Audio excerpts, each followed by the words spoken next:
Deux invités pour conclure ce forum. On va conclure sur une note historique. On va convoquer le tribunal de l'histoire pour juger, attention, Napoléon. Alain-Jacques Nordin est avec nous. Bonsoir. Bonsoir. Vous êtes historien. Franck-Claire Casson est avec nous aussi. Bonsoir à vous. Bonsoir. Vous êtes entrepreneur, membre de l'UMP, fan de Napoléon, on peut dire ça comme ça. Vous êtes auteur du livre Napoléon a toujours raison. On va peut-être le vérifier ce soir. C'était il y a 200 ans, le 6 avril 1814, que l'empereur des Français abdiquait après plus de 10 ans de guerre qui ont mis l'Europe à feu et à sang. Abdication résignée, une tentative de suicide, de très émouvants adieux à sa garde. Jacques Alamand, vous allez instruire, avant qu'on convoque les juges, vous allez instruire le procès de Napoléon. Une longue procédure qu'on commence tout de suite. Oui, il y a deux procès de Napoléon Bonaparte. Il y a un procès en sorcellerie et puis il y a un procès en béatification. Alors pour le procès en sorcellerie, l'écrasante majorité des procureurs se situe à votre gauche, dans le rôle de j'accuse, un bataillon d'intellectuels et d'hommes politiques, parmi lesquels Lionel Jospin, ancien Premier ministre très austère, très socialiste et très peu sensible aux têtes couronnées. Jospin qui vient de publier Le Mal napoléonien, tout un programme. Alors Napoléon serait ce soldat qui envoie ses troupes avec la détermination glaciale d'un dictateur. Napoléon, un tyran qui bâillonne les libertés, qui trahit l'esprit de la Révolution et qui restaure l'esclavage. Et pour cette école de pensée, l'épopée napoléonienne signe la fin de l'hégémonie française en Europe, la victoire définitive de l'Angleterre et de la culture anglo-saxonne dans le monde. Surtout, l'épopée napoléonienne, avec son avatar, le Second Empire, va provoquer l'émergence, va favoriser l'émergence de la toute-puissance de l'Allemagne sur le vieux continent. Napoléon Bonaparte n'aurait sans doute jamais imaginé un jour que la chancelière Angela Merkel dicterait la politique de la France et celle de l'Europe depuis Berlin. Bon, il y a l'autre figure historique, celle qui a enchanté des générations d'élèves, d'historiens, de Français, mais un peu partout dans le monde. C'est cette figure quasi christique de Napoléon. Et oui, Napoléon créateur d'empire, Napoléon poète de l'histoire, Napoléon visionnaire de l'Europe, Napoléon crucifié par l'Angleterre lors de son exil à Sainte-Hélène, Napoléon et son bréviaire, le Code civil, et puis il y a le fameux tableau Bonaparte visitant les pestiférés de Jaffa, où Bonaparte fait presque figure de saint, de thaumaturge. Alors aujourd'hui, les adorateurs de l'empereur se font plutôt rares en France, alors qu'ils restent nombreux dans le reste du monde. Le général de Gaulle, on le sait, n'aimait pas outre mesure l'empereur. Jacques Chirac avait refusé en son temps de commémorer l'anniversaire de la bataille d'Austerlitz, sans conteste la plus brillante victoire de Napoléon. On a souvent évoqué le bonapartisme supposé de Nicolas Sarkozy. Reste que l'ancien président de la République française s'est beaucoup agité, mais n'a gagné que très peu de batailles politiques et diplomatiques en Europe. Quant au président Hollande, c'est l'antithèse absolue de Napoléon. Lent à la manœuvre, on voit mal le chef de l'État débouler sur le pont d'Arcole à la tête de ses troupes comme le jeune Bonaparte. C'est vrai qu'on a un tout petit peu de peine, Jacques Alamand. Imaginez ça, merci beaucoup. Franck-Claire Casson, vous non plus, vous auriez un peu de peine à voir Hollande déboucher sur le pont d'Arcole. Hein. Oh, un peu de peine, je sais pas, mais effectivement, le comparer à Napoléon, ça reste compliqué aujourd'hui. On fait le rapport entre Nicolas Sarkozy et Napoléon Bonaparte. Au-delà du bonapartisme, parce qu'aujourd'hui, qui peut se dire bonapartiste réellement, c'est sur la vision du chef qu'on a aujourd'hui en France qu'il y a un problème. Napoléon représente ce chef-là. Oui, mais Franck-Claire Casson, au bilan, la France affaiblie, s'est jamais relevée démographiquement. On a entendu Jacques Alamand. Franchement, le bilan, il est assez mauvais à la fin. C'est pas vrai, encore une fois. Bon, dans mon livre, je l'explique. Napoléon a toujours raison. Sur tout un tas de faits historiques qu'a pu proposer Napoléon Bonaparte, qu'a pu construire Napoléon Bonaparte, on en ressent encore les effets aujourd'hui. Bon, on peut parler du Code civil, bien entendu, sur lequel on se repose encore aujourd'hui, mais tout un tas de faits, notamment politiques. Nos institutions politiques viennent également de ce qu'a voulu l'empereur, et on s'en sert aujourd'hui en France, mais partout en Europe. On peut aller plus loin sur la jeunesse avec les universités.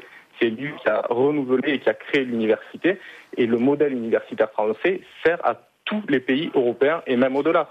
Donc, je crois qu'aujourd'hui en France, on a ce mal-là parce qu'on l'a délaissé lors du XXe siècle. Mais ça va revenir, c'est obligatoire. Cet homme-là a tellement fait pour le pays, pour l'Europe, qu'on va être obligé à un moment donné de se poser les bonnes questions et de voir qu'aujourd'hui, tout homme politique, même s'il le dénigre tel que le fait Lionel Jospin, prend quand même garde de ne pas aller trop loin sur ses considérations parce que, au fond, ça reste un personnage historique et aimé par les Français. Alain-Jacques Tornard, ce bilan mitigé en France, ou qui peut diviser, en Suisse aussi, il y a un héritage napoléonien et là aussi, les visions divergent.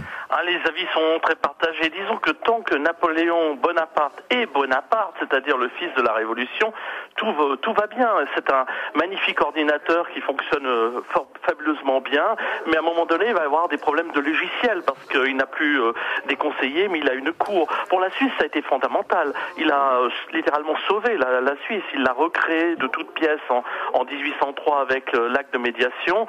La Suisse romande lui doit son existence. C'est-à-dire le plurilinguisme en Suisse, c'est lui qui l'a établi, l'égalité entre les cantons, il a affaibli les grands cantons sans le recentrage de la Suisse, sans l'abattage du canton de Berne, on n'aurait pas eu cette Suisse fédérale dont nous sommes si fiers au 19e siècle et au 20e siècle aussi.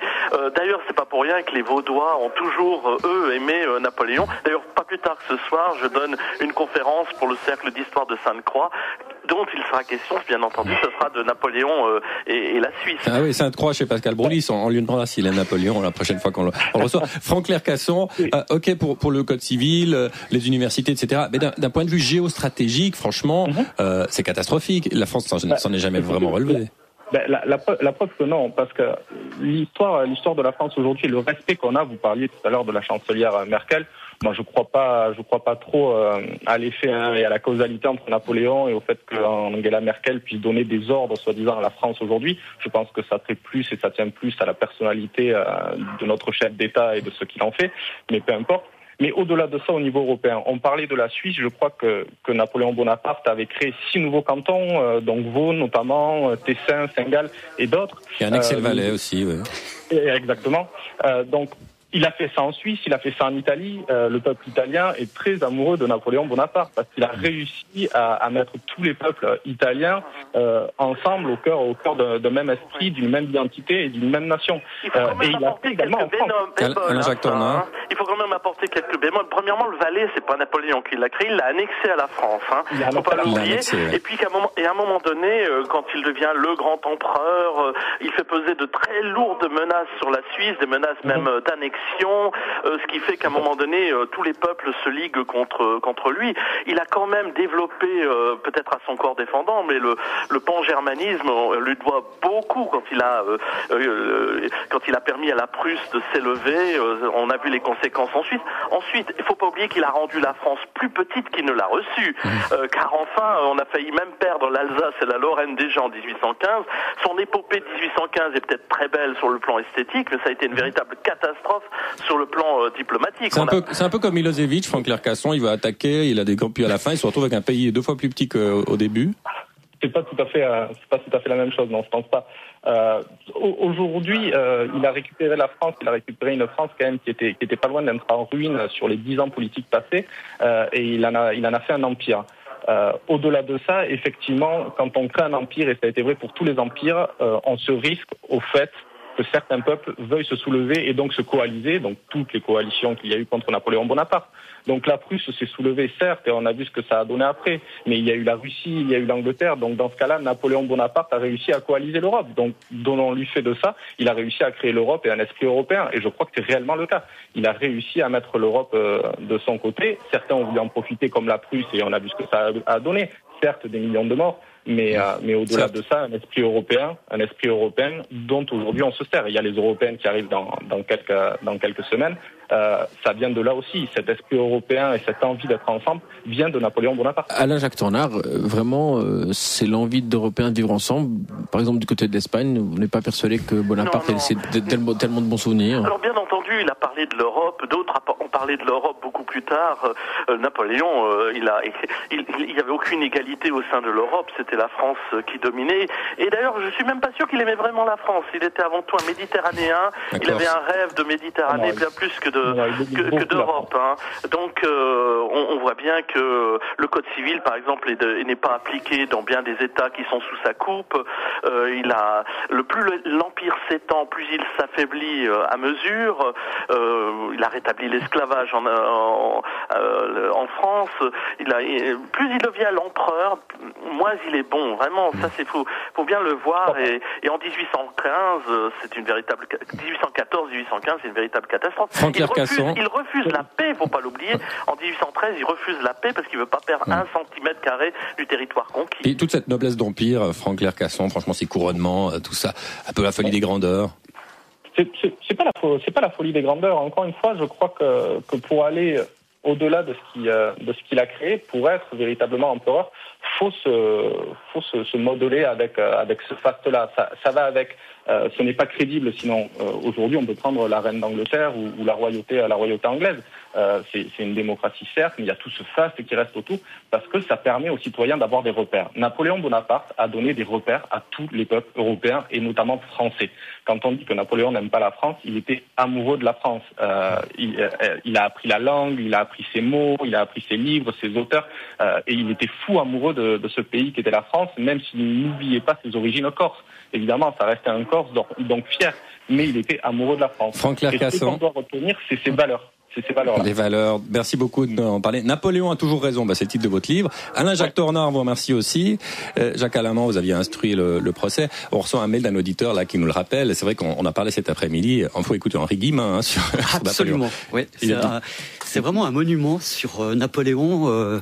C'est terrible. C'est terrible. C'est un procès à charge. C'est assez monstrueux. Et puis dans la bouche d'Henri Guillemin, c'est un reproche. Il dit même homosexuel. Il utilise toutes les ficelles. Une autre époque. Je ne sais pas si on pourrait diffuser ça aujourd'hui. Tiens, on essaiera peut-être demain. Jacques Alamand, merci beaucoup. Alain-Jacques Tornard, Franck Lercasson aussi.